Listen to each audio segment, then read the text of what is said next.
After his victory over the Marquis Vincent Bisset de Gramont in a duel near the Sacré-Cœur Basilica in Paris, John Wick appears dead to the entire world of assassins. Winston, the manager of the New York Continental, stands on a cemetery hill, where a tombstone inscribed, "John Wick, loving husband," glimmers in the rays of the morning sun. Beside him is the Bowery King, John's old ally, his tattered cloak fluttering in the wind. His gray hair is disheveled, and his eyes are weary from decades of struggle in New York's underworld.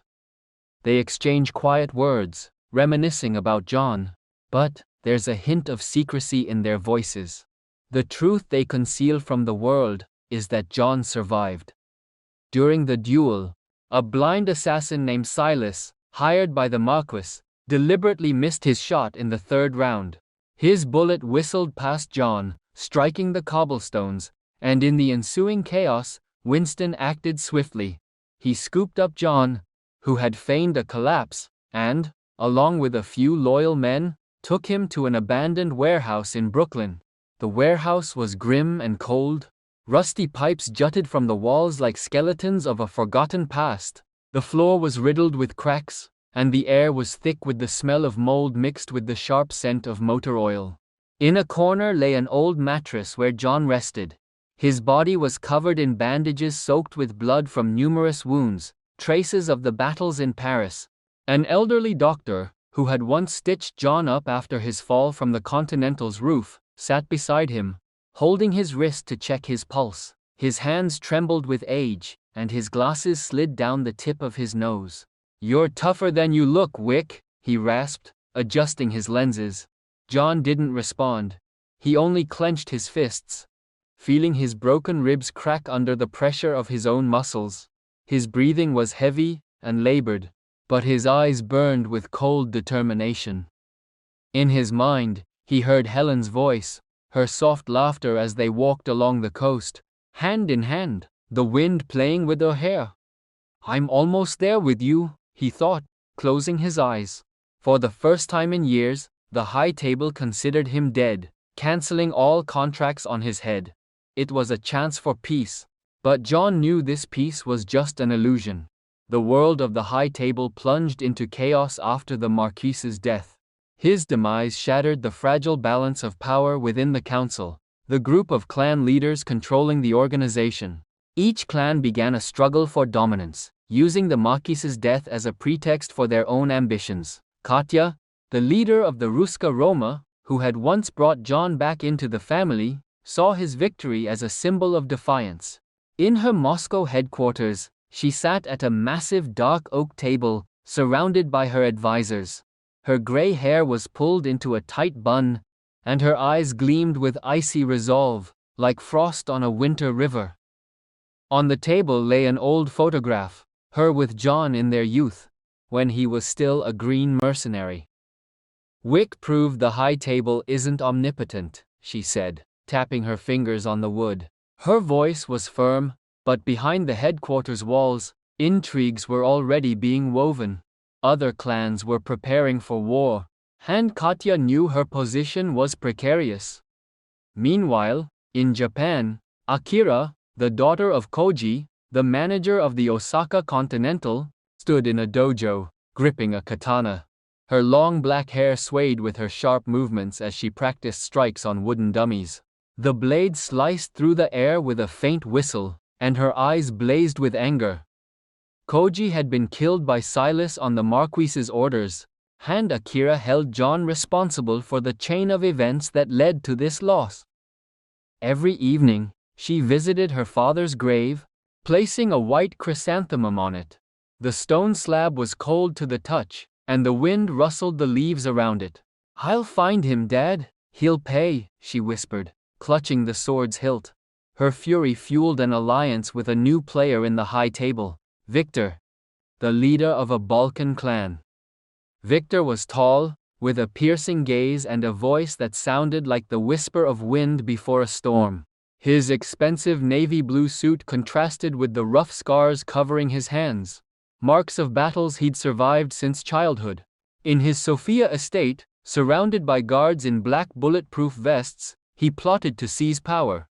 Sitting at a black marble table, he twirled a gold ring engraved with the high table's symbol. "If I destroy the legend, no one will dare stand against me," he said, gazing out the window at the snow-capped Balkan mountains. Victor knew that Silas, the blind assassin, had a weakness: his daughter, Mia. After the duel, Silas gained his freedom and hid Mia in a small Italian town under a false name. Her new life was quiet.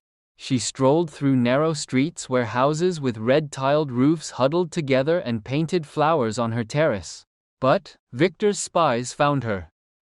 In a dark New York apartment, Silas sat at a table, holding a wooden dog figurine, a gift from his daughter. His calloused fingers, hardened by years of combat, gently traced its carvings.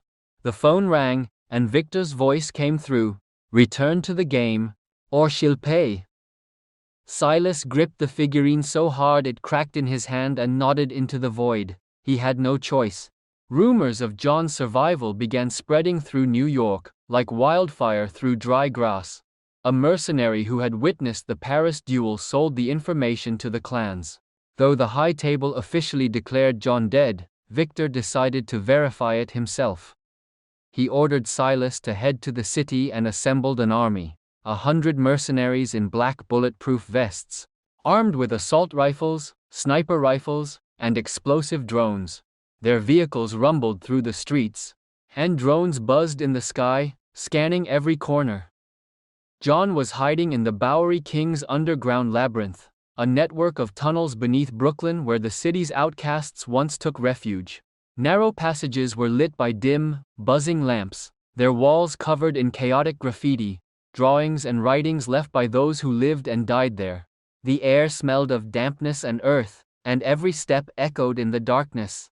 No way back, I know it's true, I'm lost to you.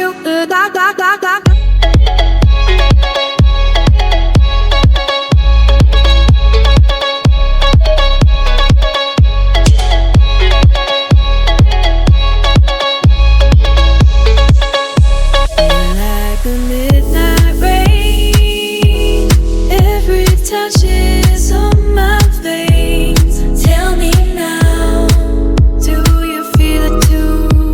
I'm lost in you, I'm lost in you. I'm drowning deep, can't find shore. You pull me in, I need more. No way back, I know it's true. I'm lost to you, I'm lost to you. I'm drowning deep, can't find shore. You pull me in.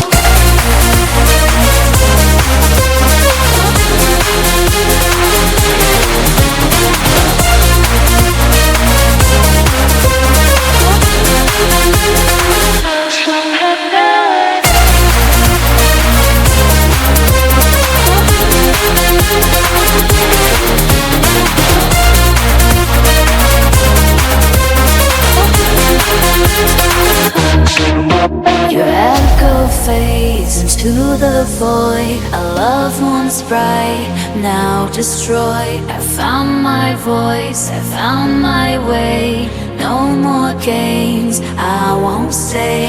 You can't pull me back, I'm over you. The Bowery King brought John a bowl of hot soup, a simple dish of potatoes and onions cooked on an old stove.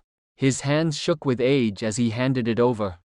"They're coming for you, John. I can hear them," he said, nodding toward the ceiling, where faint footsteps and the hum of machinery could be heard. John stood silently, feeling pain shoot through his chest, but his eyes remained cold as steel. The mercenaries stormed the tunnels. Their heavy boots pounded the concrete, and the beams of tactical flashlights pierced the darkness, illuminating armed figures. They tossed smoke grenades, filling the air with an acrid stench, and explosives that tore the walls apart. Dust settled on the floor, mingling with the blood flowing from the bodies of the fallen. John grabbed pieces of pipe scattered around and wielded them as weapons. He moved swiftly despite the pain, driving metal into the throats of his enemies with surgical precision. One mercenary fired an assault rifle, a burst of bullets whizzing past John and slamming into the wall. He dodged, taking cover behind a stack of crates, and in one fluid motion, snatched a knife from the attacker's belt, slashing his throat. Blood sprayed across his face, but he didn't flinch. Every strike reverberated with pain in his body, his ribs ached, His arm wounds bled, but he pressed forward, leaving pools of blood and corpses in his wake. The Bowery King charged a group of attackers with a homemade bomb, an old tin can packed with nails and gunpowder. He detonated it, taking them with him, and the blast ripped through part of the tunnel. With his dying breath, he rasped, "Find Sophia in Casablanca. She knows how to end this." John escaped through a hidden exit, a narrow hatch concealed behind a pile of debris, as the warehouse behind him erupted in flames. The fire devoured everything left behind, and smoke rose into the sky, mingling with the scent of gunpowder. John stowed away on a cargo ship to Morocco, hiding in the hold among crates of oranges. Their sweet scent mixed with the salty sea air, and the engine's hum, lulled him. The journey lasted 3 days, and he spent it in darkness, bandaging his wounds with strips torn from his own clothes. His hands trembled as he tied the knots, but his mind remained clear. He thought of Helen, how she stood in their kitchen making coffee, her smile warming him even in his darkest days. "Will I ever stop?" he wondered, gazing at the faint light seeping through cracks in the hold's walls. In Casablanca, he found Sophia Al-Azwar at her Continental, a luxurious hotel with towering marble columns, gold-etched walls, and fountains scented with roses and jasmine. She sat in her office at a redwood desk, holding the marker John had left her as a debt. Her dark, piercing eyes flared with anger when she saw him. "You attract death like a magnet," she said, tossing the marker onto the table. Her voice was sharp, but their conversation was cut short when Victor's men burst into the hotel. They gunned down the guards at the entrance, bullets shattering the crystal chandeliers hanging from the ceiling, shards crashing to the floor and mixing with blood. Sophia grabbed 2 pistols from a hidden compartment under her desk and joined John.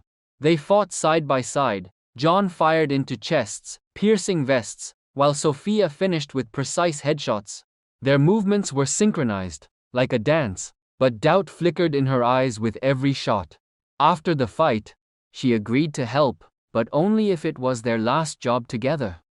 Sophia told him about the Eye of the Table, a gold medallion engraved with the symbols of all high table clans, hidden in an ancient fortress in the Albanian mountains. Destroying it would shatter the system that held the assassin world in an iron grip. John realized it was his only shot at true freedom. Silas and Akira were tracking John and Sophia. In Casablanca, the two clashed in the narrow streets of the bazaar, where the air smelled of spices and roasted meat. Akira attacked Silas, her katana glinting in the light of lanterns swaying on ropes between buildings. He countered with a pistol, firing with the uncanny accuracy of his sharp hearing. Their fight scattered stalls of saffron and pepper, filling the air with clouds of dust and aromas. Victor's mercenaries interrupted, storming the market with rifles. Silas pushed Akira out of the path of a rolling grenade and confessed at the last second, "I killed Koji on orders."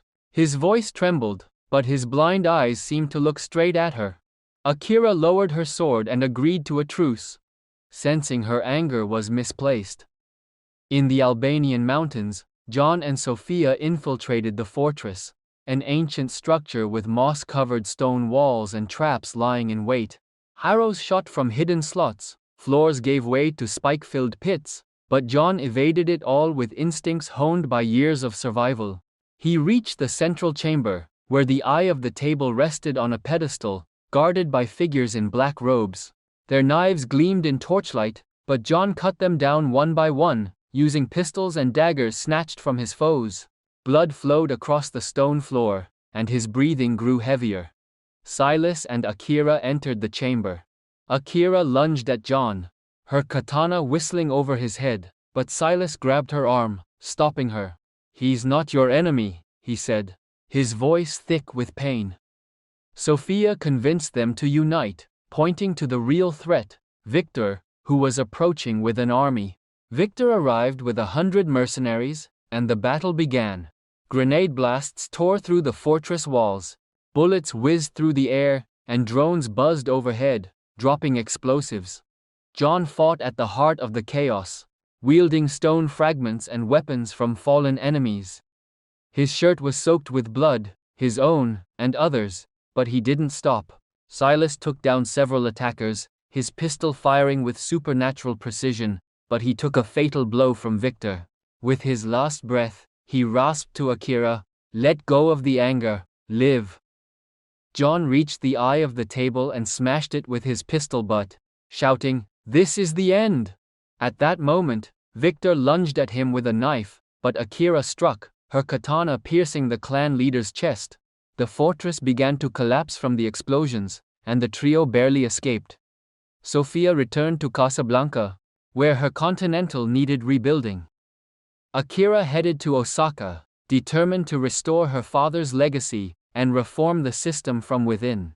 John returned to New York. Winston awaited him at Helen's grave, holding John's old watch, the one Helen had given him on their wedding day. "I'm home," John said, gazing at the tombstone. He turned and walked into the sunset, his silhouette fading into the golden light. The world of assassins was forever changed, but John knew peace was just a fleeting moment before the next storm.